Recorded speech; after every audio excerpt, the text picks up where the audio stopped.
Hi, welcome to my channel allrounder ಯಾಮ್. ಭಾಗ 2ರಲ್ಲಿ ಕತೆ ಮುಂದುವರಿಸೋಣ. ಅವಳು ಹೊರಗೆ ಹೊರಟ ಮೇಲೆ ಸೀತಮ್ಮ ರೂಮಿನಿಂದ ಹೊರಗೆ ಎದ್ದು ಬಂದರು. ನಿನ್ನ ಸಂಧಾನ ಏನಾಯ್ತು ಕಾವ್ಯ? ಕೇಳಿದರು. ಆಗ ರಾಮಪ್ಪ ಕೋಪದಿಂದ, ವಿದ್ಯೆ ಇಲ್ಲದಿದ್ದರೂ ಅಹಂಕಾರದ ಹುಡುಗಿ, ಲಾಯರ್ ಮನೆಯಲ್ಲಿ ಕೆಲಸಕ್ಕೆ ಸೇರ್ತಾಳಂತೆ.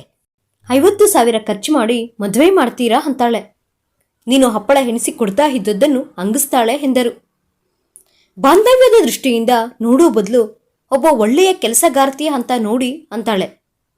ಅತ್ತೆ, ನಮಗೆ ಬೇಕಾದದ್ದು ಒಬ್ಬ ಒಳ್ಳೆಯ ಕೆಲಸಗಾರ್ತಿ. 500 ರೂಪಾಯಿಯ ಸಂಬಳ ಕೊಟ್ಟರೂ ಪರವಾಗಿಲ್ಲ. ಅಡುಗೆ ಕೆಲಸದಿಂದ ಹಿಡಿದು ಎಲ್ಲದರಲ್ಲಿ ನಮಗೆ ಸಹಾಯ ಮಾಡ್ತಾಳೆ. ನಾವೇ ಸ್ವಲ್ಪ ತಪ್ಪು ಮಾಡಿದ್ದೇವೆ, ಅದನ್ನು ತಿದ್ದಿಕೊಳ್ಳೋಣ ಎಂದಳು ಕಾವ್ಯ. ಸೀತಮ್ಮ ಸೋತು, ಆಯ್ತಮ್ಮ, ನೀನೇ ಅವಳತ್ರ ಸಮಾಧಾನವಾಗಿ ಮಾತಾಡು. ಅವಳು ಇಲ್ಲಿದ್ರೆ ನಮಗೆ ನಿಜವಾಗಲೂ ಆರಾಮ. ಅಡುಗೆ ಅಂತೂ ಏನು ರುಚಿ ರುಚಿಯಾಗಿ ಮಾಡ್ತಾಳೆ ಅಂತೆ ಎಂದರು. ಬೇರೆ ಯಾರಾದರೂ ವಯಸ್ಸಿನ ಹುಡುಗಿನ ಮನೆಯಲ್ಲಿ ಇಟ್ಕೊಂಡ್ರೆ 100 ತೊಂದರೆ ಅತ್ತೆ. ಇವಳಾದರೆ ಮಾವನಿಗೆ ಮಗಳು, ನಿಮ್ಮ ಮಗನಿಗೆ ತಂಗಿ. ಮಾವ ರಾಮಪ್ಪ ಹಾಗೂ ಗಂಡ ರಮೇಶ ಹೊರಗೆ ಹೋದ ಮೇಲೆ ಕಾವ್ಯ ಅತ್ತೆ ಹೆದರು ಶುರು ಮಾಡಿದಳು. ಈ ವಿಷಯದಲ್ಲಿ ಸೀತಮ್ಮನವರು ಸೊಸೆಯ ಮಾತನ್ನು 100ಕ್ಕೆ 100ರಷ್ಟು ಒಪ್ಪಿಕೊಂಡಿದ್ದರು.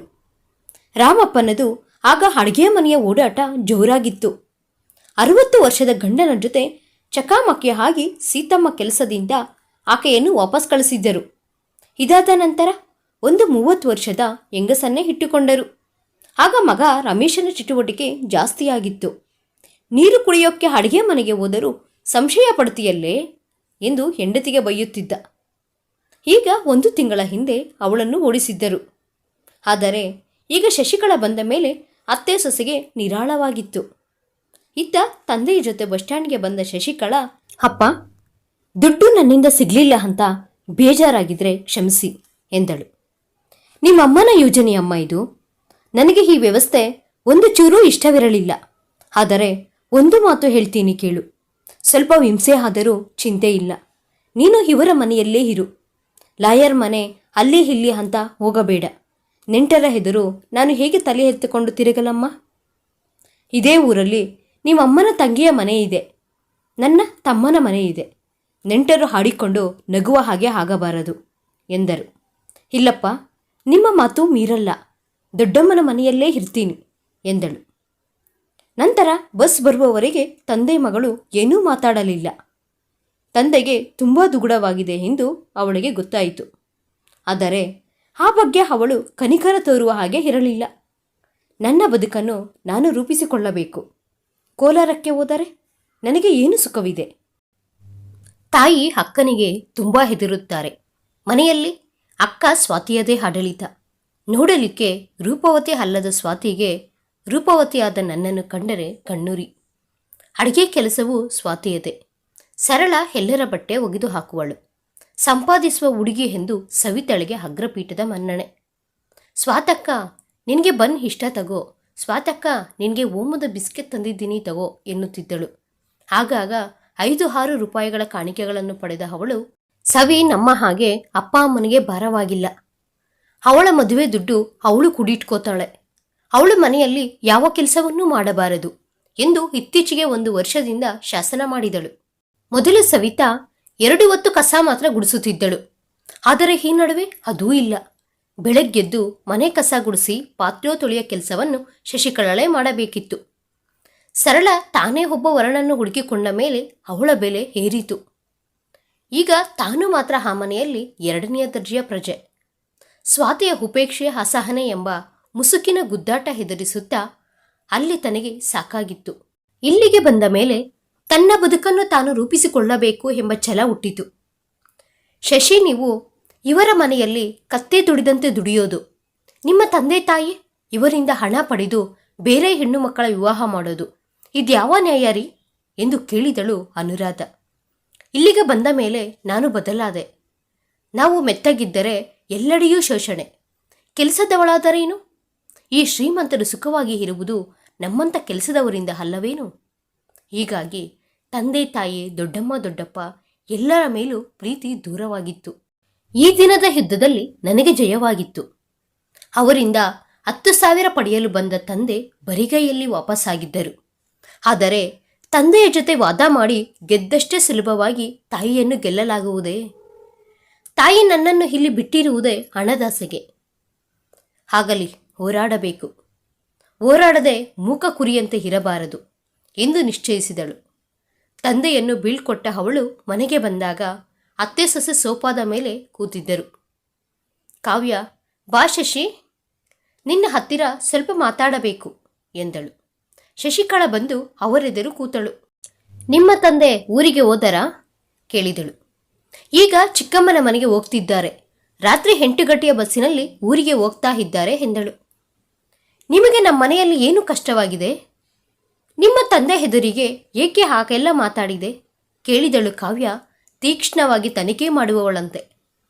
ಶಶಿಕಲಾ ಬೇಸರದಿಂದ, ಈಗ ಒಬ್ಬಳೇ ಇದ್ದಾಗಲೂ ಅದೇ ಹೇಳ್ತೀನಿ ನೋಡಿ.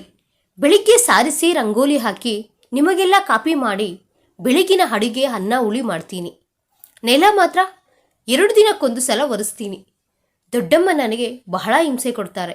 ಬೆಳಗ್ಗೆ ಸಂಜೆ 2 ಹೊತ್ತು ಮನೆಯನ್ನು ಒರೆಸಬೇಕಂತೆ. ನಂದೇನು ಸೊಂಟನೋ ಅಥವಾ ಮರದ ದಿಮ್ಮಿಯೋ? ಅಡುಗೆ ಮಾಡಿದ ಪಾತ್ರೆಗಳನ್ನು ತೊಳೆದು 10 ಗಂಟೆಗೆ ಹೊರಗೆ ಬಂದರೆ ಮತ್ತೆ ಮಧ್ಯಾಹ್ನ 1 ಗಂಟೆಯವರೆಗೆ ಅಡುಗೆ ಮನೆ ಕಡೆ ಹೋಗಲ್ಲ. ನಂತರ ಬಟ್ಟೆ ಒಗೆದು 1:15 ಶಾಲೆಗೆ ಹೋಗಿ ಮಕ್ಕಳನ್ನು ಕರೆತಂದು ಅವರಿಗೆ ಊಟ ಮಾಡಿಸಿ ಚಪಾತಿ ಮಾಡಿಟ್ಟು 3 ಗಂಟೆಗೆ ದೊಡ್ಡಮ್ಮ ದೊಡ್ಡಪ್ಪನಿಗೆ ಕಾಫಿ ಮಾಡಿಕೊಡ್ತೀನಿ. ನಂತರ ಅಡುಗೆ ಮನೆಯ ಬಾಗಿಲು ಹಾಕಿ ಹೊರ ಬಂದರೆ 4:15 ಮತ್ತೆ ಮನೆ ಕಸ ಗುಡಿಸಿ 5:15 ನೀವು ಹೇಳುತ್ತಲೇ ಕಾಫಿ ಕೊಟ್ಟು ಹೊರಗೆ ಹೋಗ್ತೀನಿ. 6:30 ಅಥವಾ 7 ಗಂಟೆಗೆ ರಾತ್ರಿ ಅಡುಗೆ ಮಾಡಿ 8 ಗಂಟೆಗೆ ನಿಮಗೆ ಬಡಿಸಿ ನನ್ನ ಊಟ ಆದ ಮೇಲೆ ಅಡುಗೆ ಮನೆ ಡೈನಿಂಗ್ ಹಾಲ್ ಕ್ಲೀನ್ ಮಾಡಿ 11 ಗಂಟೆಗೆ ಮಲಗಲಿಕ್ಕೆ ಹೋಗ್ತೀನಿ. ಆಗ ನಾನು ಟಿವಿಯಲ್ಲಿ ಒಂದು ಪಿಕ್ಚರ್ ನೋಡಿ ಮಲಗ್ತೀನಿ. ದೊಡ್ಡಮ್ಮ ಬಂದು ನನಗೆ ಲೈಟ್ ಬಿಲ್ 500ರ ಮೇಲೆ ಬರುತ್ತಿದೆ ಅಂತ ರೇಗಬಾರದು. ರಾತ್ರಿ ಗೀಸರ್ ಹಾಕಿ ಸೊಂಟಕ್ಕೆ ಅಯೋಡಿನ್ ಉಜ್ಜಿಸಿಕೊಂಡು ಬಿಸಿ ನೀರು ಹಾಕ್ಸ್ಕೋತೀರಿ. ತೋಟದ ಗಿಡಗಳಿಗೆ ಎಷ್ಟಾಯ್ತು ಅಂತ ನೋಡ್ತೀರಾ? ಗೀಸರ್ ಹಾಕಿದಾಗ ನೀರು ಪಂಪ್ ಮಾಡುವಾಗ ಮೀಟರ್ ಹೇಗೆ ತಿರುಗತ್ತೋ, ಟಿವಿ ಹಾಕಿದಾಗ ಎಷ್ಟು ಕರೆಂಟ್ ಖರ್ಚಾಗುತ್ತೋ ನೋಡಿ ಎಂದಳು. ಕಾವ್ಯ ಸಂಧಾನಕ್ಕೆ ಬಂದಂತೆ, ಇರ್ಲಿ ಬಿಡಿ ಅತ್ತೆ, ಅವಳಿಗೆ ಅದೊಂದು ಮನರಂಜನೆ ಬಿಟ್ಟರೆ ಏನಿದೆ ಎಂದಳು. ಅನಂತರ ಶಶಿಕಲಾ ಮಾತನಾಡಿ, ದಿನಕ್ಕೆ 2 ಸಲ ಮನೆ ಒರೆಸಿ ಗಂಟೆಗಟ್ಟಲೆ ಸೀರೆ ಐರನ್ ನಾನು ಮಾಡಲ್ಲ. 2 ದಿನಕ್ಕೊಂದು ಸಲ ಮನೆ ಒರೆಸ್ತೀನಿ. ಇಸ್ತ್ರಿ ಬಟ್ಟೆಗಳನ್ನು ಅಗಸರಿಗೆ ಹಾಕಿ ದಿನಕ್ಕೆ ನಿಮ್ಮಿಬ್ಬರದು ಒಂದೊಂದು ಸೀರೆ ಮಾತ್ರ ಒಗೆಯಲಿಕ್ಕೆ ಹಾಕಬೇಕು. ಅಂಗಡಿಯಿಂದ ತಂದ ಸಾಮಾನುಗಳನ್ನು ಚೆನ್ನಮ್ಮನಿಂದ ಹಸನು ಮಾಡಿಸಬೇಕು ಎಂದಳು. ಇವಳಿಗೆ ಸದರ ಕೊಟ್ಟರೆ ಎಷ್ಟು ಆಟ ಆಡ್ತಾಳೆ ನೋಡೆ ಕಾವ್ಯ. ಬಾಯಿ ಮುಚ್ಕೊಂಡು ನಾವು ಹೇಳಿದ ಹಾಗೆ ಕೆಲಸ ಮಾಡ್ಕೊಂಡು ಬಿದ್ದಿರಬೇಕು. ಜಾಸ್ತಿ ಆಟ ಆಡಿದೆಯೋ ಎಂದರು. ಏನು ಮಾಡ್ತೀಯ ಮುದುಕಿ? ನಾನು ಕೆಲಸ ಮಾಡಲು ಬಂದಿರೋದೇನೋ ನಿಜ, ಆದರೆ ನನಗೆ ನಿನ್ನ ಮನೆ ಒಂದೇ ಅಲ್ಲ, ಇಂಥ 100 ಮನೆ ಸಿಗುತ್ತೆ. ನಿನಗಿಂತ ಶ್ರೀಮಂತಿಗೆ ಇರೋರು ಒಬ್ಬಳು ಕೆಲಸದವಳು ಸಿಕ್ಕರೆ ಸಾಕು ಅಂತ ಕಾದಿದ್ದಾರೆ. ಮನೆ ಬಿಟ್ಟು ಬಂದಿದ್ದೇನೆ, ಎಲ್ಲೋ ಒಂದು ಕಡೆ ಸೇರ್ಕೋತೀನಿ ಎಂದಳು. ಕಾವ್ಯಾಳಿಗೆ ಅತ್ತೆಯನ್ನು ಬೈದಿದ್ದರಿಂದ ಒಳಗೊಳಗೆ ಸಂತಸ ಆಗ್ತಿತ್ತು. ಹಾಗೆಲ್ಲ ಮಾತಾಡಬಾರದು ಶಶಿ. ಹೆಣ್ಣು ಮಕ್ಕಳಿಗೆ ಮಾನ ಮರ್ಯಾದೆ ಮುಖ್ಯ. ಇವರು ಕೆಟ್ಟವರಾದರೂ ನಿನಗೆ ದೊಡ್ಡಪ್ಪ ದೊಡ್ಡಮ್ಮ. ಬೇರೆ ಕಡೆ ನೀನು ಕೆಲಸಕ್ಕೆ ಹೋದರೆ ಆ ಮನೆಯ ಗಂಡಸರು ಒಳ್ಳೆಯವರಿರ್ತಾರಾ ಎಂದಳು. ವಯಸ್ಸಿನಲ್ಲಿರೋ ಹುಡುಗಿನ ಮನೆ ಬಿಟ್ಟು ಕಳಿಸಿದ ತಂದೆ ತಾಯಿಗೆ ಮಾನ ಮರ್ಯಾದೆ ಬಗ್ಗೆ ಭಯ ಇರಬೇಕು. ನನಗೆ ಮಾನ ಮರ್ಯಾದೆಯ ಭಯವಿಲ್ಲಕ್ಕ. ಯಾರಾದರೂ ಗಂಡಸರು ನನ್ನನ್ನು ಕೆಣಕಿದರೆ ಅವನ ಹೆಂಡತಿಗೆ ಹೇಳ್ತೀನಿ. ಅವರಿಗಿಂತ ಬೇರೆ ಪೊಲೀಸ್ ಬೇಕಿಲ್ಲ ಎಂದಳು. ಸರಿಯಮ್ಮ, ಅಡಿಗೆ, ಕಾಫಿ, ತಿಂಡಿ, ಪಾತ್ರೆ, ಬಟ್ಟೆ, ಕಸ ಇಷ್ಟು ನೀನು ಮಾಡು. ಗಂಡಸರ ಪ್ಯಾಂಟು ಶರ್ಟ್, ಮಕ್ಕಳ ಬಟ್ಟೆ, ನಾನು ಕಾಲೇಜಿಗೆ ಉಡುವ ಸೀರೆಗಳನ್ನು ಅಗಸರ ನಾಗಮ್ಮನಿಗೆ ಹಾಕ್ತೀನಿ. ಕಾಳು ಕಡ್ಡಿಯನ್ನು ಚೆನ್ನಮ್ಮ ಕ್ಲೀನ್ ಮಾಡ್ತಾರೆ. ನಿನಗೆ ನಾವು 500 ರೂಪಾಯಿ ಕೊಡ್ತೀವಿ. ಕೊಂಚ ಪ್ರೀತಿ ವಿಶ್ವಾಸದಿಂದ ಹೊಂದಿಕೊಂಡು ಇದ್ಬಿಡು. ಕೆಲಸ ಚೆನ್ನಾಗಿ ಮಾಡ್ತಿ. ಹಾಗೆ ನಗ್ತಾ ನಗ್ತಾ ಎಲ್ಲರಿಗೂ ಹೊಂದಿಕೊಂಡು ಮನೆ ಹುಡುಗಿ ಇದ್ದ ಹಾಗೆ ಇದ್ಬಿಡು ಎಂದು ಹೇಳಿದಳು. ಶಶಿಕಲಾ ವಿಷಾದದಿಂದ, ನಿಜಕ್ಕೂ ನಾನು ಮನೆ ಹುಡುಗಿಯೇ ಅಕ್ಕ, ಬೇರೆ ಜಾತಿ ಹುಡುಗಿಯಲ್ಲ. ದೊಡ್ಡಮ್ಮ ನನಗೆ ತಾಯಿಯಂತೆ. ತಾಯ್ತನ ತೋರಿಸಬೇಕು. ಅಷ್ಟು ದೊಡ್ಡತನ ಅವರಿಗಿಲ್ಲ. ಆದರೆ ಒಬ್ಬ ಕೆಲಸದ ಹುಡುಗಿಯನ್ನು ಎಷ್ಟರ ಮಟ್ಟಿಗೆ ಮಾನವೀಯತೆಯಿಂದ ನೋಡಬಹುದೋ ಅಷ್ಟರ ಮಟ್ಟಿಗೆ ನೋಡಿದರೆ ಸಾಕು. ಹೇಗಿದ್ದರೂ ಬಿಟ್ಟಿ ಕೆಲಸಗಾರ್ತಿ ಸಿಕ್ಕಿದ್ದಾಳೆ ಅಂತ ಎಲ್ಲ ಕೆಲಸಗಳನ್ನು ಅಂಟಿಸಿದರೆ ಹೇಗೆ? ನನ್ನದು ಮನುಷ್ಯ ದೇಹ ಅಲ್ಲವಾ? ಒಂದು ಕೆಲಸ ಮಾಡಿ ಆಯಾಸವಾದರೆ ಮಲಗಬೇಕು ಅನ್ನಿಸೋಲ್ಲವೇ? ಇರೋ 2 ಬೆಡ್ರೂಮ್ ನಿಮ್ಮಿಬ್ಬರದು. ಡೈನಿಂಗ್ ಹಾಲಲ್ಲಿ ನಾನು ಹಗಲು ಹೊತ್ತು ಮಲಗಬಾರದು. ಹೀಗಿದ್ರೆ ಹೇಗೆ? ಆ ಪ್ಲಾಸ್ಟಿಕ್ ಚಾಪೆ ಹಾಕಿಕೊಂಡು ನಡುಮನೆಯಲ್ಲಿ ಮಲಗಿಕೋ. ಮನೆಗೆ ಕಾವಲಿದ್ದ ಹಾಗಿರುತ್ತೆ. ಯಾರು ಬಂದರೂ ಕಿಟಕಿಯಲ್ಲೇ ಮಾತಾಡಿಸಿ ಕಳಿಸು ಎಂದಳು ಕಾವ್ಯ. ಆಯ್ತಕ್ಕ, ಈಗ 1.5 ತಿಂಗಳ ದುಡ್ಡು 750 ಕೊಡಿ. ಮುಂದಿನ ತಿಂಗಳಿಂದ 500 ರೂಪಾಯಿ 5ನೇ ತಾರೀಕಿನ ಒಳಗೆ ಕೊಟ್ಟು ಬಿಡಬೇಕು ಎಂದಳು. ಆ ದಿನ 5ನೇ ತಾರೀಕು. ಕಾವ್ಯ ಹೆಚ್ಚು ಚರ್ಚೆ ಮಾಡದೆ 800 ರೂಪಾಯಿಗಳನ್ನು ತಂದಿತ್ತಳು. ಜೊತೆಗೆ 4-5 ಶಿಫಾನ್ ಸೀರೆಗಳಿತ್ತು. ಹೊರಗೆ ಹೋಗುವಾಗ ಇದನ್ನು ಉಟ್ಕೊಂಡು ಹೋಗು, ಮನೆಯಲ್ಲಿ ಅಡಿಗೆ ಮಾಡುವಾಗ ನೈಟಿ ಹಾಕೋ, ರಾತ್ರಿ ವಾರ್ಡ್ರೋಬ್ನಲ್ಲಿ ಹುಡುಕಿ 4-5 ನೈಟಿ ಕೊಡ್ತೀನಿ ಎಂದಳು. ಸೀತಮ್ಮ ಸುಮ್ಮನೆ ಕುಳಿತಿದ್ದಳು. ಥ್ಯಾಂಕ್ಸ್ ಅಕ್ಕ, ಈ ದಿನ ಭಾನುವಾರ ನಾನು ಎಲ್ಲಿಗೂ ಹೊರಗೆ ಹೋಗಲ್ಲ. ಕೋಡುಬಳೆ ಚಕ್ಲಿ ಏನಾದರೂ ಮಾಡ್ತೀನಿ. ಪ್ರತಿದಿನ ಸಂಜೆ 5:30ಗೆ ಅನುರಾಧಳ ಜೊತೆ ರಾಯರ ಮಠ ಅಥವಾ ಶಾಪಿಂಗ್ ಕಾಂಪ್ಲೆಕ್ಸ್ಗೆ ಹೋಗೋದಿರುತ್ತೆ. 7ಕ್ಕೆ ಅಲ್ಲಿಂದ ತಿರುಗಿ ಬಂದು ನಿಮಗೆ ಬಿಸಿ ಬಿಸಿಯಾಗಿ ಅಡಿಗೆ ಮಾಡಿ ಬಡಿಸ್ತೀನಿ ಎಂದಳು. ಪ್ರತಿದಿನ ಅವಳು ಹೊರಗೆ ಹೋದರೆ ಗಲಾಟೆ ಮಾಡುತ್ತಿದ್ದ ಸೀತಮ್ಮ ಇಂದು ಇದನ್ನು ಕೇಳಿದ ಮೇಲೂ ಸುಮ್ಮನಿದ್ದರು. ಅಕ್ಕಿ ಹಿಟ್ಟು ಇದ್ದರೆ ಕೋಡುಬಳೆ ಮಾಡು. ಕಾವ್ಯಳ ಈ ಮಾತಿಗೆ ಸೀತಮ್ಮ, ತೆಂಗಿನಕಾಯಿ ಒಂದೇ ಓಳು ಇದೆಯಲ್ಲೇ, 4 ತೆಂಗಿನಕಾಯಿ ತಗೊಂಬ ಎಂದರು. 4 ತೆಂಗಿನಕಾಯಿ ಒಡೆದು 8 ಓಳು ತುರಿದು ಸೇರಕ್ಕಿ ಕೋಡುಬಳೆ ಕರಿಯಲ್ರಿ ಅಮ್ಮ ಅವರೇ. 32 ರೂಪಾಯಿ ಕೊಟ್ಟು ಒಣಕೊಬ್ಬರಿ ಪುಡಿಯ ಪ್ಯಾಕೆಟ್ ತರ್ತೀನಿ. ಕೊಬ್ಬು ತೆಗೆದ ಕೊಬ್ಬರಿ ನಿಮಗೂ ದೊಡ್ಡ ರಾಯರಿಗೂ ಆರೋಗ್ಯಕ್ಕೆ ಒಳ್ಳೆಯದು. ಅಲ್ಲದೆ ಒಣಕೊಬ್ಬರಿ ಪುಡಿ ಹಾಕಿ ಕೋಡುಬಳೆ ಮಾಡಿದರೆ ಗರಿಗರಿಯಾಗಿರುತ್ತೆ ಎಂದಳು. ಹೌದು, ಹಸಿ ತೆಂಗಿನಕಾಯಿ ಉಪಯೋಗ ಸ್ವಲ್ಪ ಕಡಿಮೆ ಮಾಡಿ ಒಣಕೊಬ್ಬರಿ ಪುಡಿನೇ ಚಟ್ನಿಗೆ ಪಲ್ಯಕ್ಕೆ ಹಾಕು, ನಮಗೂ ಸಹ ಡಯಟ್ಗೆ ಒಳ್ಳೆಯದು ಎಂದಳು ಕಾವ್ಯ. ಅವಳು ಕೊಬ್ಬರಿ ಪುಡಿ ತರಲು ಹೋದಾಗ ಸೀತಮ್ಮ ಕೋಪದಿಂದ, ಅವಳು ಹೇಳಿದ ಹಾಗೆಲ್ಲ ಕುಣಿತಿಯಲ್ಲೇ ಕಾವ್ಯ, ಅವಳೇ ಈ ಮನೆ ಯಜಮಾನಿ ಅನ್ನೋ ಹಾಗೆ ಕರಾರು ಹಾಕ್ತಾಳಲ್ಲ ಎಂದರು. ಕಾವ್ಯ ನಗುತ್ತಾ, ಬಿಸಿ ಬಿಸಿಯಾಗಿ ಅಡಿಗೆ ಮಾಡಿ ಕೂಡಿಸಿ ಬಡಿಸ್ತಾಳೆ. ಪಾತ್ರೆ ಬಟ್ಟೆ ಕಸ ಎಲ್ಲ ಕೆಲಸವನ್ನು ಲೀಲಾಜಾಲವಾಗಿ ನಿರ್ವಹಿಸ್ತಾಳೆ. ಈಗಿನ ಕಾಲದಲ್ಲಿ ನಂಬಿಕೆಯಾಗಿ ಮನೆಯಲ್ಲಿದ್ದು ಈ ರೀತಿ ಕೆಲಸ ಮಾಡಲು ಯಾರು ಸಿಗ್ತಾರತ್ತೆ? ಆದರೆ ನೀವೇ ಅವಳಿಗೆ ತೊಂದರೆ ಮಾಡ್ತಿದ್ದೀರಿ ಅಂತ ನನಗೆ ಬೇಸರವಾಗಿತ್ತು. ಅವಳು ಏನೂ ಮಾತನಾಡದೆ ಎಲ್ಲವನ್ನೂ ಮೌನವಾಗಿ ಸಹಿಸ್ತಾ ಇದ್ಲು. ಈಗ ತಿರುಗಿ ಬಿದ್ದು ನಮ್ಮನೇನೆ ಬಿಡಲು ಸಿದ್ಧವಾಗಿದ್ದಳು. ಹೀಗಾಗಿ ನಾನು ರಾಜಿ ಮಾಡಿಕೊಂಡೆ. ಅವಳು ಇಲ್ಲಿಂದ ಹೊರಟು ಹೋದರೆ ನನಗಿಂತ ನಿಮಗೇ ಜಾಸ್ತಿ ಕಷ್ಟ ಇದೆ ಎಂದಳು. ಹೌದಮ್ಮ, ಅವಳಿಗೆ ನಾನೇನು ಕಷ್ಟ ಕೊಟ್ಟೆ? ಅನ್ನ ಹುಳಿ ಸಿಕ್ಕಾಪಟ್ಟೆ ಉಳಿಯುತ್ತಿತ್ತು. ಚೆನ್ನಾಗಿ ಊಟ ಮಾಡೆ. ನಿಮ್ಮ ಮನೆಯಲ್ಲಿ ಅರೆ ಹೊಟ್ಟೆ ಊಟ ಮಾಡಿ ಹೊಟ್ಟೆ ಬತ್ತಿ ಹೋಗಿದೆ. ಇಲ್ಲಿ ನಮಗೆ ಅನ್ನಕ್ಕೆ ಬರವಿಲ್ಲ. ಅನ್ನ ಹುಳಿ ಉಳಿಸಬೇಡ, ಚೆನ್ನಾಗಿ ಊಟ ಮಾಡು ಅಂತಿದ್ದೆ. ನನ್ನದು ಕಷ್ಟ ಕೊಡೋ ಸ್ವಭಾವವಾದರೆ ಸೊಸೆಯಾದ ನಿಮಗೆ ಹಿಂಸೆ ಮಾಡ್ತಿರ್ಲಿಲ್ವಾ? ನಿಮ್ಮ ತಾಯಿ ಇಲ್ಲಿಗೆ ಬಂದಾಗಲೆಲ್ಲ ನಮ್ಮ ಕಾವ್ಯ ಪುಣ್ಯ ಮಾಡಿದ್ದಾಳಮ್ಮ, ನನಗಿಂತ ನೀವೇ ಅವಳಿಗೆ ತಾಯಿಯಾಗಿದ್ದೀರಿ ಅಂತಿರ್ತಾರೆ ಎಂದರು. ಕಾವ್ಯ ನಕ್ಕು, ನನ್ನ ನೀವು ತುಂಬ ಚೆನ್ನಾಗಿ ನೋಡ್ಕೊತಿರತ್ತೆ, ಆದರೆ ಆ ಹುಡುಗಿ ಬಡವಳು ಅಂತ ನೀವು ತೊಂದರೆ ಮಾಡ್ತಿದ್ದೀರಿ. ಪಕ್ಕದ ಮನೆ ಹುಡುಗಿ ಜೊತೆ ಒಂದು ಗಳಿಗೆ ಮಾತಾಡಿದರೆ ತಪ್ಪು. ವಾಶ್ರೂಮ್ಗೆ ಹೋದರೆ ಬಾಗಿಲ ಹತ್ತಿರ ನಿಂತು ಎಷ್ಟು ಹೊತ್ತೆ ಬೇಗ ಬಾ, ಈ ಬಟ್ಟೆ ಒಣಗಾಕು ಅಂತ ಒಂದು ಸಣ್ಣ ಬಟ್ಟೆ ಒಣಗಾಕೋ ಕೆಲಸವನ್ನು ಸಹ ಅವಳಿಗೆ ಅಂಟಿಸ್ತಿದ್ದೀರಿ. ಚೆನ್ನಮ್ಮ ಇದ್ದಾಗ ವಾರಕ್ಕೆ 2 ದಿನ ಮನೆ ಒರೆಸ್ತಿದ್ಲು. ಅವಳು ಬರೆದಿದ್ದ ದಿನ ನಾವು ಹೊರಬಾಗಿಲನ್ನು ಗುಡಿಸಿ ನೀರು ಹಾಕ್ತಿರ್ಲಿಲ್ವೇ? ನಿಮಗೆ ಒಳಗಿನ ಕೆಲಸವೇ ಸಾಕಾಗ್ತಿತ್ತು.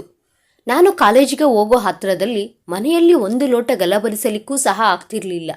ಆದರೆ ಈ ಹುಡುಗಿ ಬಂದ ಮೇಲೆ 2 ಹೊತ್ತು ನೆಲ ಒರೆಸು ಅಂತ ಪ್ರಾರಂಭಿಸಿದ್ರಿ. ಮಕ್ಕಳು ಬಟ್ಟೆ ಒಗೆಯಬೇಕು, ಇವರ ಪ್ಯಾಂಟು ಶರ್ಟ್ ಒಗೆದು ಐರನ್ ಮಾಡಬೇಕು, ಕಾಳು ಕಡ್ಡಿ ಹಸನು ಮಾಡಬೇಕು. ಇದೆಲ್ಲ ಮಾಡಲಿಕ್ಕೆ ಒಬ್ಬಳಿಂದ ಸಾಧ್ಯನಾ ಅತ್ತೆ? ಚೆನ್ನಮ್ಮ ಬರದೇ ಇದ್ದ ದಿನ ನೀವು ಚಪಾತಿ ಪಲ್ಯ ಏನೂ ಮಾಡ್ತಿರ್ಲಿಲ್ಲ, ಅನ್ನ ಸಾರು ಮಾತ್ರ ಮಾಡ್ತಿದ್ರಿ. ಮಾವನವರು ಹುರುಳಿಕಾಯಿ ಬಿಡಿಸ್ಕೊಟ್ರೆ ಅಂದು ಸಾರಿನ ಬದಲು ಹುರುಳಿಕಾಯಿ ಹುಳಿ ಮಾಡ್ತಿದ್ರಿ. ಬಟ್ಟೆಯನ್ನು ನೀವು ಒಗಿತಿರ್ಲಿಲ್ಲ, ಬರೀ ಕಸ ಗುಡಿಸಿ ಅಲ್ಪ ಸ್ವಲ್ಪ ಪಾತ್ರೆ ತೊಳಿತಿದ್ರಿ. ನಾವು ಚಿಪ್ಸ್ ಪಕೋಡ ತಂದು ಊಟ ಮುಗಿಸ್ತಿದ್ವಿ ಎಂದಳು. ಹೌದಮ್ಮ, ನೀನು ಲಕ್ಷ ಲಕ್ಷ ವರದಕ್ಷಿಣೆ ತಂದ ಶ್ರೀಮಂತ ಮನೆಯ ಹುಡುಗಿ. ನೀರು ಕುಡಿದ ಲೋಟ ಗರಿಬರಿಸಲ್ಲ, ನಾನೊಬ್ಬಳೇ ಹೆತ್ತಿದ್ದೆ ಎಂದರು. ಅತ್ತೆ, ಅಕಸ್ಮಾತ್ ನಾವು ಬಡವರ ಮನೆ ಹುಡುಗಿ ಆಗಿದ್ರೆ ನನ್ನ ಗತಿ ಏನು ಅಂತ ಆಗಾಗ ಈ 1.5 ತಿಂಗಳಿಂದ ಚಿಂತೆ ಮಾಡ್ತಿದ್ನಿ. ನಮ್ಮಪ್ಪ ಕೊಟ್ಟ ಸೈಟ್ 6 ಲಕ್ಷ ರೂಪಾಯಿ ವರದಕ್ಷಿಣೆಯಿಂದ ಈ ಮನೆಯಿಂದ ನನಗೊಂದು ಸ್ಥಾನ ಇದೆ. ನೀವು ಆ ಹುಡುಗಿನ ಕಾಡಿಸೋವಾಗಲೆಲ್ಲ ನನಗೆ ಅಕಸ್ಮಾತ್ ನಾನು ಬಡವರ ಮನೆ ಹುಡುಗಿಯಾಗಿದ್ದರೆ ಸೊಸೆಯಾದ ನನಗೂ ಹಾಗೆ ಕಾಡಿಸ್ತಿದ್ದರೇನೋ ಅಂತ ಅನಿಸುತ್ತಿತ್ತು. ಬರೀ ಹಣಕ್ಕೆ ಮಣೆ ಹಾಕಿದರೆ ಸಾಲದತ್ತೆ, ಕೊಂಚ ಬಡವರ ಬಗ್ಗೆಯೂ ಮಾನವೀಯತೆ ಇರಬೇಕು ಎಂದು ಬಿಟ್ಟಳು. ಸೀತಮ್ಮನಿಗೆ ಬಹಳ ಅಪಮಾನವಾಯಿತು. ಅದುವರೆಗೂ ಸೊಸೆಯಿಂದ ಬೀಗತಿಯಿಂದ ಹೊಗಳಿಸಿಕೊಂಡು ಗೊತ್ತಿತ್ತೇ ವಿನಃ ಹೀಗೆ ಮೂದಲಿಕೆಗೆ ಒಳಗಾಗಿರಲಿಲ್ಲ. ನಾನು ಹಣವಂತೆ, ಆದ್ದರಿಂದ ತೋರಿಕೆಯ ಒಳ್ಳೆಯ ಗುಣ ತೋರಿದ್ದೀರಿ. ಅಂತರಂಗದಿಂದ ನೀವೇನೂ ಅಷ್ಟೊಂದು ಸಜ್ಜನರಲ್ಲ ಎಂದು ಬಿಟ್ಟಿದ್ದಳು ಸೊಸೆ. ಆಕೆ ದುಗುಡದಿಂದ ಹೋಗಿ ಮಲಗಿದರು. 1.5 ತಿಂಗಳಿಂದ ತಾವು ಆ ಹುಡುಗಿಯನ್ನು ಕಾಡಿಸಿದ್ದು ನೆನಪಿಗೆ ಬಂತು. ಹಿಂದಿದ್ದ ಕೆಲಸದಾಕೆ ಚೆನ್ನಮ್ಮ ತಮ್ಮೆದುರೇ ತಾವು ಕೊಟ್ಟಿದ್ದ ಅನ್ನವನ್ನು ಹೊರಗೆ ಬಿಸಾಡುತ್ತಿದ್ದಳು. ಮೆತ್ತಗಿದೆಯವ್ವ, ಸೀದು ಹೋದ ವಾಸನೆ ಬೇರೆ, ಅಳಸಲು ವಾಸನೆ ಕೂಡ ಬರ್ತಾ ಇದೆ ಎಂಬ ಏನಾದರೊಂದು ಕಾರಣ ಹೇಳಿ ಲಾಯರ್ ಮನೆಯಲ್ಲಿ ಡಾಕ್ಟರ್ ಮನೆಯಲ್ಲಿ 2 ಹೊತ್ತು ಬಿಸಿ ಬಿಸಿ ಊಟ ಕೊಡ್ತಾರವ್ವ. ನೀವು ಈ ತಂಗಳು ಪಂಗಳು ನನಗಾಗಿ ಇಡಬೇಡಿ, ರಾತ್ರಿನೇ ನಾಯಿಗೆ ಹಾಕಿಬಿಡಿ, ನನಗೆ 2 ಹೊತ್ತು ಬಿಸಿ ಬಿಸಿ ಚಹಾ ಕೊಟ್ಟು ಬಿಡಿ ಸಾಕು ಎಂದು ದಿಮಾಕಿನಿಂದ ನುಡಿಯುತ್ತಿದ್ದಳು. 14 ರೂಪಾಯಿ ಕೆಜಿ ಅಕ್ಕಿ ಕಣೆ, ಅನ್ನ ಚಲ್ತೆಯಲ್ಲ ಎಂದರೆ ಮೇಲಿನಂತೆ ದಬಾಯಿಸುವಳು. ಅನ್ನ ಹುಳಿ ಏನಾದರೂ ಸ್ವಲ್ಪ ಉಳಿದರೆ ಶಶಿಕಳ ಮನೆಯ ತೀರದ ಬಡತನವನ್ನು ಎತ್ತಿ ಹಾಡುತ್ತಿದ್ದದ್ದು. ಕೆಲಸ ಮುಗಿಸಿದ ಮೇಲೂ ಹೊಸ ಹೊಸ ಕೆಲಸಗಳನ್ನೆಲ್ಲ ಹುಡುಕಿ ಅವಳಿಗೆ ಅಂಟಿಸ್ತಾ ಇದ್ದದ್ದು ನೆನಪಿಗೆ ಬಂತು. ಸೀತಮ್ಮ ತನ್ನ ಸೊಸೆಯನ್ನು ಎಂದೂ ಕಾಡಿಸಿರಲಿಲ್ಲ. ನೆಂಟರ ಮುಂದೆ, ಅಕ್ಕಪಕ್ಕದವರ ಮುಂದೆ ನಮ್ಮ ಮನೆಯಲ್ಲಿ ಅತ್ತೆ ಸೊಸೆಯರ ಜಗಳವೇ ಇಲ್ಲಮ್ಮ. ನಮ್ಮ ಕಾವ್ಯ ನನಗೆ ಯಾವ ಜನ್ಮದ ಮಗಳೋ ಎಂದು ಹೊಗಳುತ್ತಿದ್ದರು. ಹಾಗೆಲ್ಲ ಕಾವ್ಯ ಸುಮ್ಮನೆ ಮುಗಳ್ನಗುತ್ತಿದ್ದಳು. ಕಾವ್ಯ ತಂದೆ MA ಓದಿದ ತಮ್ಮ ಮಗಳನ್ನು ಮದುವೆ ಮಾಡಿಕೊಡುವಾಗ 40-60 ಸೈಟ್ ಹಾಗೂ 6 ಲಕ್ಷ ವರದಕ್ಷಿಣೆ ನೀಡಿದ್ದರು.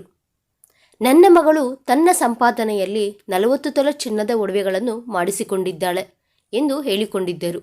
28 ವರ್ಷದ ಕಾವ್ಯ ನೋಡಲು ಅಷ್ಟೇನೂ ಸುಂದರವಾಗಿರಲಿಲ್ಲ. ಆದರೆ ರಾಮಪ್ಪನಿಗಾಗಲಿ ಸೀತಮ್ಮನಿಗಾಗಲಿ ಅವರ ಮಗನಿಗಾಗಲಿ ಹುಡುಗಿಯ ರೂಪ ವಯಸ್ಸು ಬೇಕಿರಲಿಲ್ಲ. ಚೆನ್ನಾಗಿ ವರದಕ್ಷಿಣೆ ತರುವ ಹುಡುಗಿ ಬೇಕೆಂದು ಮಗನಿಗೆ 32 ವರ್ಷ ಆದರೂ ಯಾವ ಹುಡುಗಿಯನ್ನೂ ಒಪ್ಪಿರಲಿಲ್ಲ. ಸುಮಾರು 40ಕ್ಕೂ ಹೆಚ್ಚಿನ ವಧು ಪರೀಕ್ಷೆ ಆದ ಮೇಲೆ ತನ್ನ 32ನೇ ವಯಸ್ಸಿನಲ್ಲಿ 28 ವರ್ಷದ ಕಾವ್ಯಳನ್ನು ವಿವಾಹವಾಗಿದ್ದ. ಕಾವ್ಯ ಕಾಲೇಜು ಲೆಕ್ಚರರ್ ಆಗಿ 4 ವರ್ಷಗಳಿಂದ ಚೆನ್ನಾಗಿ ಸಂಪಾದಿಸಿದ್ದಳು. ಇಲ್ಲಿ ಬಂದ ಮೇಲೂ ಕೆಲಸಕ್ಕೆ ಹೋಗುತ್ತಿದ್ದಳು. ರಾಮಪ್ಪ ರಿಟೈರ್ಡ್ ಆದ ಮೇಲೆ ಬಂದ ಹಣದಲ್ಲಿ ಮನೆ ಕಟ್ಟಿಸಿದ್ದರು. ಹಿಂದಿನ ವರ್ಷ ಕಾವ್ಯ ತಂದ 6 ಲಕ್ಷವೂ ಅದರಲ್ಲಿ ಸೇರಿತ್ತು. ಮನೆ ಕಟ್ಟಿಸಿದ ಜಯನಗರದಲ್ಲಿನ ಸೈಟ್ ಕಾವ್ಯ ಅಪ್ಪ ಕೊಟ್ಟಿದ್ದೆ. ಅತ್ತೆ ಸೊಸೆಯರ ಮಧ್ಯೆ ಜಗಳ ಇರಲಿಲ್ಲ. ನಿಜ, ಏಕಾಗಿ ತಮ್ಮ ನಿರೀಕ್ಷೆಗೂ ಮೀರಿದ ಶ್ರೀಮಂತರ ಹುಡುಗಿ ಅವಳಾಗಿದ್ದರಿಂದ. ಸೀತಮ್ಮನು ಒಳ್ಳೆಯ ಅನುಕೂಲಸ್ಥರ ಕೈ ಹಿಡಿದಿದ್ದರೂ ಈಗಂತೂ ಇನ್ನಷ್ಟು ಶ್ರೀಮಂತಿಗೆ ಹರಿದು ಬಂದಿತ್ತು. ಕೆಲಸದ ಚೆನ್ನಮ್ಮನಿಗೆ ಕಾವ್ಯಳೇ ದುಡ್ಡು ಕೊಡುತ್ತಿದ್ದಳು. ಇರ್ಲಿ ಬಿಡಿ ಅತ್ತೆ, ನಾನು ಸೊಸೆಯಾಗಿ ಈ ಮನೆ ಕೆಲಸಗಳನ್ನೆಲ್ಲ ಮಾಡಬೇಕು, ಕೆಲಸದವಳ ಹಣವನ್ನು ನಾನೇ ಕೊಡ್ತೀನಿ ಎನ್ನುತ್ತಿದ್ದಳು. ಬಳಗದಲ್ಲಿಯೇ ಒಂದು ಹುಡುಗಿನ ಕರೆಸಿಕೊಳ್ಳೋಣ, ಒಂದಿಷ್ಟು ಖರ್ಚು ಬಂದರೆ ಬರಲಿ ಎಂದು ಸಲಹೆ ನೀಡಿದವಳು ಅವಳೇ. ಒಂದು ಹುಡುಗಿಗೆ ಊಟ ತಿಂಡಿ ಬಟ್ಟೆ ಕೊಟ್ಟು ಮನೆಯಲ್ಲಿ ಇಟ್ಟುಕೊಳ್ಳುವುದು ಅತಿ ಖರ್ಚು ಎಂದೇ ಸೀತಮ್ಮನವರ ಭಾವನೆ. ಆದರೆ 60 ವರ್ಷದ ಆಕೆಗೆ ಈ ನಡುವೆ ಕೆಲಸ ಮಾಡಿ ಸಾಕಾಗಿತ್ತು. ಹೀಗಾಗಿ ಗಂಡನ ತಮ್ಮನ ಮಗಳನ್ನು ಕರೆಸಿಕೊಂಡಿದ್ದರು. ಹೌದು, ಆ ಹುಡುಗಿಯನ್ನು ನಾನು ಅನಾವಶ್ಯಕವಾಗಿ ಉರಿದು ಮುಗ್ತಿದ್ದೆ. ಆ ಹುಡುಗಿಯು ಅದನ್ನು ಗುರುತಿಸಿ ಹೇಗೆ ಹಂಗಿಸಿದಳು. ನಿಜ, ನಾನು ಆ ಬಡ ಹುಡುಗಿಗೆ ದೊಡ್ಡಮ್ಮನಾಗಿ ಪ್ರೀತಿ ತೋರಲೇ ಇಲ್ಲ. ಸೇವಕಿ ಮಾಲೀಕಳ ಸಂಬಂಧವನ್ನೇ ಸ್ಥಿರಪಡಿಸಿದೆ. ಈ ದಿನ ಸೊಸೆಯು ಮಾತಿನಲ್ಲಿ ಹೇಗೆ ಪೆಟ್ಟು ಕೊಟ್ಟಳು. ಎಲ್ಲಕ್ಕಿಂತ ಹೆಚ್ಚಾಗಿ ಈ ಹುಡುಗಿ ಬಂದ ಮೇಲೆ ನನಗೆ ಆರಾಮವಾಗಿದೆ. ಇನ್ನು ಮುಂದೆ ನಾನು ಆ ಹುಡುಗಿಯನ್ನು ಉರಿದು ಮುಕ್ಕಬಾರದು ಎಂದು ನಿಶ್ಚಯಿಸಿದರು. ಅಡಿಗೆ ಮನೆಯಿಂದ ಕೋಡುಬಳೆ ಎಣ್ಣೆಯಲ್ಲಿ ಬೇಯುತ್ತಿದ್ದ ಹಿತವಾದ ವಾಸನೆ ಬರುತ್ತಿತ್ತು. ಅತ್ತೆ ಹೇಳಿ, ನಿಮ್ಮ ಅಚ್ಚುಮೆಚ್ಚಿನ ಸೀತಾ ಅವ್ರ ಗೀತಾ ಬಂದಿದೆ. ಕೋಡುಬಳೆ ತಿನ್ನುತ್ತಾ ಪಿಕ್ಚರ್ ನೋಡಿ ಎಂದಳು ಕಾವ್ಯ. ಹೇಮಾ ಮಾಲಿನಿಯ ಚಿತ್ರಗಳೆಂದರೆ ಆಕೆಗೆ ತುಂಬ ಇಷ್ಟ. ಸೀತಾ ಅವ್ರ ಗೀತಾ ಅಂತೂ ಅದೆಷ್ಟು ಸಾರಿ ನೋಡಿದ್ದರು. ಪುನಃ ಹೊರಗೆ ಬಂದು ಕೂತು ಟಿವಿಯಲ್ಲಿ ಸಿನಿಮಾ ನೋಡುತ್ತಾ ಕೋಡುಬಳೆ ತಿನ್ನತೊಡಗಿದರು. ರಾತ್ರಿಗೆ ಅನ್ನ ಹುರುಳಿಕಾಯಿ ಪಲ್ಯ ತಿಳಿಸಾರು ಮಾಡಲ ದೊಡ್ಡಮ್ಮ ಎಂದಳು ಶಶಿಕಲಾ. ಹಾಗೆ ಮಾಡಮ್ಮ ಎಂದಳು ಮೃದುವಾಗಿ. ಅಂದಿನಿಂದ ದೊಡ್ಡಮ್ಮ ಅವಳನ್ನು ಕಾಡಿಸುತ್ತಿರಲಿಲ್ಲ. ಹಪ್ಪಳ ಕರೆದರೆ ಅವಳ ಲೆಕ್ಕಕ್ಕೂ 4 ಕೊಡುವರು. ಅವರ ಪಕ್ಕದ ಮನೆಗೆ ಬಾಡಿಗೆಗೆ ಬಂದ ದಂಪತಿಗಳಿಬ್ಬರು ಖಾಸಗಿ ಕಾಲೇಜಿನಲ್ಲಿ ಲೆಕ್ಚರರ್ ಆಗಿದ್ದರು. ಅವರಿಗೆ ಅನುರಾಧ ಒಬ್ಬಳೇ ಮಗಳು. ಅನುರಾಧ PUC ಫೈಲಾಗಿ ಮನೆಯಲ್ಲಿ ಇದ್ದಳು. ತಂದೆ ತಾಯಿ ಕಾಲೇಜಿಗೆ ಹೊರಟ ಮೇಲೆ ಅನುರಾಧ ಶಶಿಕಲಾ ಕೆಲಸ ಮುಗಿಸಿ ಬರುವುದನ್ನೇ ಕಾಯುತ್ತಿದ್ದಳು. ಈ ನಡುವೆ ಶಶಿಕಲಾ 11ಕ್ಕೆ ಊಟ ಮುಗಿಸಿ ಅವರ ಮನೆಗೆ ಹೋಗಿಬಿಡುತ್ತಿದ್ದಳು. ಆಕೆಗೆ 2 ಗಂಟೆಯವರೆಗೂ ಬಿಡುವು. ಅನುರಾಧಳ ಮನೆಯಲ್ಲೇ ಕಾಲ ಕಳೆಯುತ್ತಿದ್ದಳು. 2 ಗಂಟೆಗೆ ಮನೆ ಹೋಗಿ ದೊಡ್ಡಮ್ಮಳಿಗೆ ಹೇಳಿ ಹತ್ತಿರದ ಕಾನ್ವೆಂಟಿನಿಂದ ಹುಡುಗರನ್ನು ಕರೆತಂದು ಅವರಿಬ್ಬರಿಗೂ ಊಟ ಮಾಡಿಸಿ ದೊಡ್ಡಪ್ಪ ದೊಡ್ಡಮ್ಮನಿಗೆ ಕಾಫಿ ಮಾಡಿಕೊಟ್ಟು ಮನೆಯ ಕಸವನ್ನು ಗುಡಿಸಿ ತಾನೂ ಜಡೆ ಹಾಕಿಕೊಂಡು ಒಳ್ಳೆಯ ಸೀರೆ ಹುಟ್ಟುಕೊಂಡು ರೆಡಿ ಆಗುವಳು. 5:15ಗೆ ಕಾವ್ಯ ಬಂದ ಮೇಲೆ ಅವಳಿಗೆ ಕಾಫಿ ಮಾಡಿಕೊಟ್ಟು ತಾನು ಅನುರಾಧಳ ಮನೆಗೆ ಹೊರಡುವಳು. ಇಬ್ಬರೂ ಸೇರಿ ರಾಯರ ಮಠ, ಶಾಪಿಂಗ್ ಕಾಂಪ್ಲೆಕ್ಸ್ ಎಲ್ಲೆಂದರಲ್ಲಿ ಸುತ್ತುವರು. ಅನುರಾಧ ತಾನು ಲೈಬ್ರರಿಯಿಂದ ತಂದ ಕಾದಂಬರಿಗಳನ್ನು ಅವಳಿಗೆ ಓದಲು ಕೊಡುತ್ತಿದ್ದಳು. ಅನುರಾಧಳಿಗೆ ಕತೆ ಬರೆಯುವ ಹುಚ್ಚು. ಒಂದು 300 ಪುಟದ ಕಾದಂಬರಿಯನ್ನು ಬರೆದಿದ್ದಳು. 20 ಪುಟದ 16 ಕಾದಂಬರಿಗಳನ್ನು ಬರೆದಿದ್ದಳು. ಕನ್ನಡದ ಅನೇಕ ಪತ್ರಿಕೆಗಳಿಗೆ ತನ್ನ ಕತೆ ಕಾದಂಬರಿಗಳನ್ನು ಕಳಿಸುತ್ತಾ ಇದ್ದಳು. ಎಲ್ಲ ಕಡೆಯಿಂದ ಆ ಕತೆಗಳು ವಾಪಸ್ ಬರುತ್ತಿದ್ದವು. ನಮ್ಮ ತಂದೆ ತಾಯಿಗೆ ನಾನು MA ಓದಿ ಕಾಲೇಜು ಲೆಕ್ಚರರ್ ಆಗಬೇಕು ಅಂತ ಇಷ್ಟ ಇತ್ತು. ಆದರೆ ನಾನು ಈ ಕತೆ ಬರೆಯೋ ಹುಚ್ಚಿಗೆ ಬಿದ್ದು PUCಗೆ ನನ್ನ ವಿದ್ಯಾಭ್ಯಾಸ ಮುರಿದು ಹೋಯಿತು ಎಂದಳು. ಆಗಾಗ ತಾನು ಬರೆದ ಕಥೆಯನ್ನು ಅವಳ ಮುಂದೆ ಓದಿ ಹೇಳುತ್ತಿದ್ದಳು. ನಿಮ್ಮ ಕತೆಗಳು ಎಷ್ಟು ಸುಂದರವಾಗಿವೆ. ಇಂಥ ಕತೆಗಳು ಹೇಗೆ ತಿರಸ್ಕೃತವಾಗಿ ಬರುತ್ತೆ ಅಂದರೆ ಆಶ್ಚರ್ಯ ಅಲ್ಲವಾ ಎಂದಳು ಶಶಿಕಲಾ.